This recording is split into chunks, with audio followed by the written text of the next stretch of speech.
When you belong to a group, they do what they want with you. It's like a sect. And when you open your eyes, you're in Syria. They fill their heads with the idea that death's no big deal. These aren't slackers or loners, kids who haven't studied. They're not young people who have been problems, no. We need to be recognized as victims, not the families of terrorists. Despite the uproar generated by 2015's Paris attacks, the voices of these mothers are beginning to be heard. Dominique Bons is from Toulouse. Now 62, she lost her son in Syria 2 years ago. A convert, he became radicalized before leaving France. After 9 months in Syria, he was dead. She's one of the first to have gone public with her story. I love this photo. He was a youngster just like any other. He liked girls. He liked to look smart. This is the year he converted. And this is 3 months before he left for Syria. It's the last photo. While in Syria, Nicolas appeared in ISIL propaganda videos alongside his half-brother, Jean-Daniel, who left for Syria with him. Alhamdulillah, Allah nous a mis l'amour des moudjahidines et l'amour du djihad dans le cœur. He always said everything was fine. I would say, but you're in a country at war, Nicolas.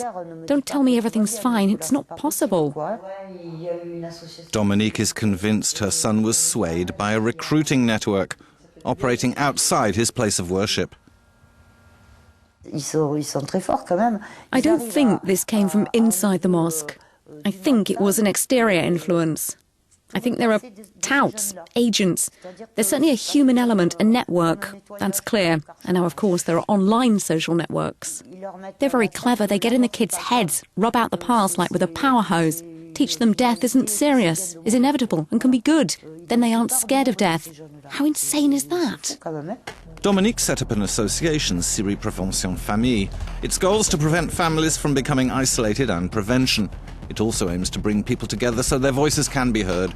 Today, Dominique has a meeting in Belgium with a mother from Brussels, Saliha Ben Ali, who has a similar story to hers. For her, it's even worse, as her son was dead after only 3 months. He was young too, only 19.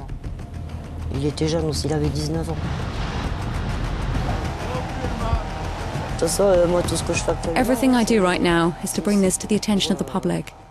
People need to know how this happens, what happens to us, what we go through.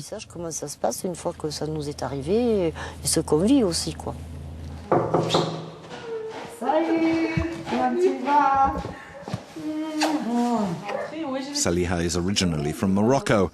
Her son Sabri became radicalized and died in Syria 2 years ago. Ever since, she's fought against indoctrination by jihadist radicals.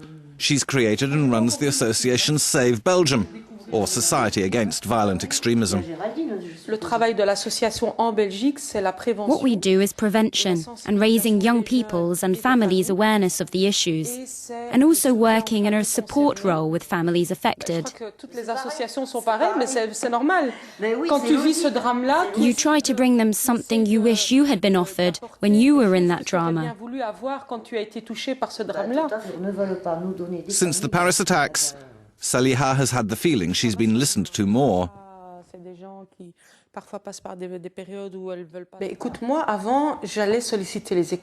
Before, I had to go to the schools, and 2 or 3 would hear me out.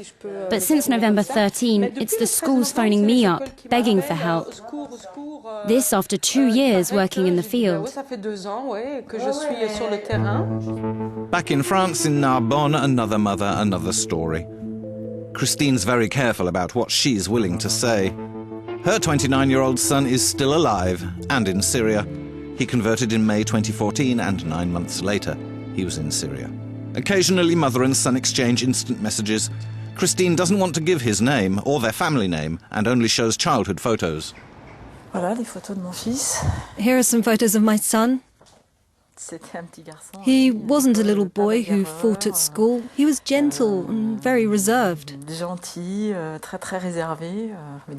He had a lot of empathy for suffering, and I think he was someone who wanted a different society to the one we have.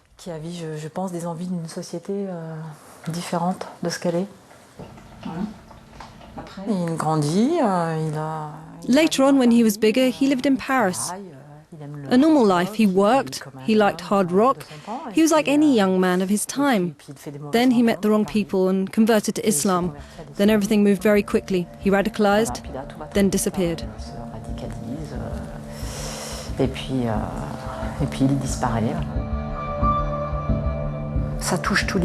It affects any level of society and family, united or divided.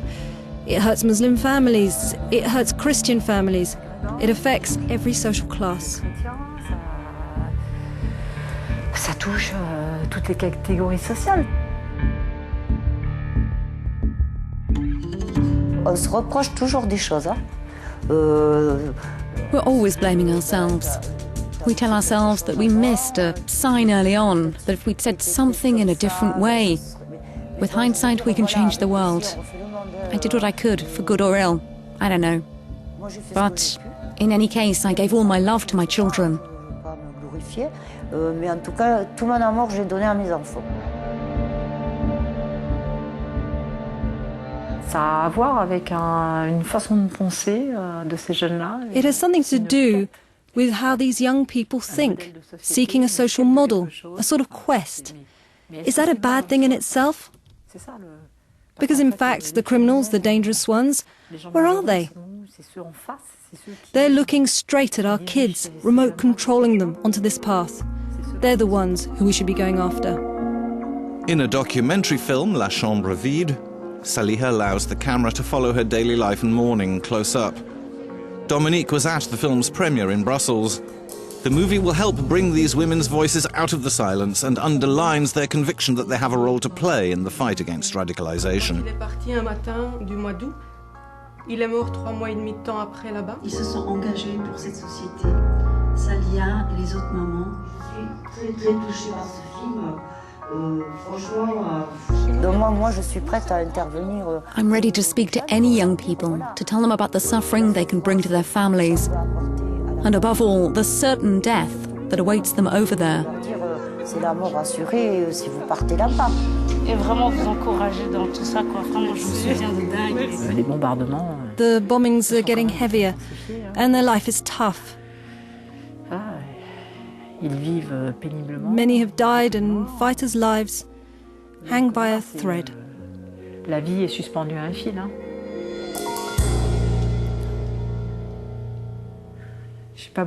I don't have a lot of hope. I hope he comes back, but I don't think so. I really don't. Je ne pense pas.